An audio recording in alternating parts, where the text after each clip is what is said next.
Hi guys, అందరికీ వణకం. మేము ఎక్కడికి వెళ్తున్నామో తెలుసా? ఎందుకంటే రామాయణ మూవీ టీం వాళ్ళు మమ్మల్ని ఇన్వైట్ చేశారు. నీ తింటానికేనా? ఇదంతా ఇదంతా ఇదంతా ఇదంతా ఇదంతా నీకే కాదు. మేమైతే ఇప్పుడు రామాయణ మూవీలో యష్ గారి షూట్ లొకేషన్ కి అయితే వెళ్తున్నాము. వెరీ ఎక్సైటెడ్, బాగా ఎక్సైట్మెంట్ ఫీల్ అవుతుంది. ఫైనల్ గా అయితే యష్ గారిని మీట్ అయ్యాము. రామాయణ మూవీ గురించి మాట్లాడాము.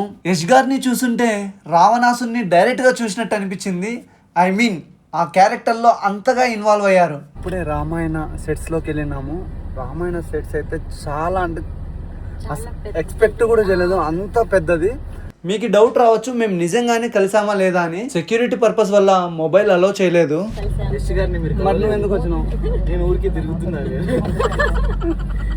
అలానే అంటారు బట్ మీకు మేము కలిసాం, అది నిజం, మీరు నమ్మండి, నమ్మాలి. లంక సెట్స్ చూసిన తర్వాత రణబీర్ కపూర్ గారిని కలవడానికి అయితే వెళ్ళిపోయాము.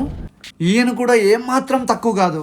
రాముణ్ణి డైరెక్ట్ గా లైవ్ లో చూసినట్టు అనిపించింది. బిహైండ్ ద సీన్స్ చూసిన తర్వాత అర్థమైంది ఒక చిన్న సీన్ పర్ఫెక్ట్ గా రావడానికి అంత కష్టపడతారా అని. నేను ఇక్కడ సెట్స్ లో బాగా గమనించింది ఏంటంటే ఒక్క 1 సెకండ్ సీన్ ఒక్క రేంజ్ లో ఉంది. అలాంటిది ఒక ఫుల్ మూవీ వచ్చిందంటే నేను చెప్పలేను, మీ ఊహకే వదిలేస్తున్నా. తర్వాత ప్రొడ్యూసర్ నమిత్ మల్హోత్రా గారిని కలిసాము. రామాయణ మూవీ గురించి చాలా విషయాలు తెలుసుకున్నాము. ఫైనల్గా మీకు ఒక్కటే చెప్పగలను, మన ఇండియన్ సినిమా హిస్టరీలోనే one of the most epic cinematic experience రాబోతోంది. Ramayana is going to be massive.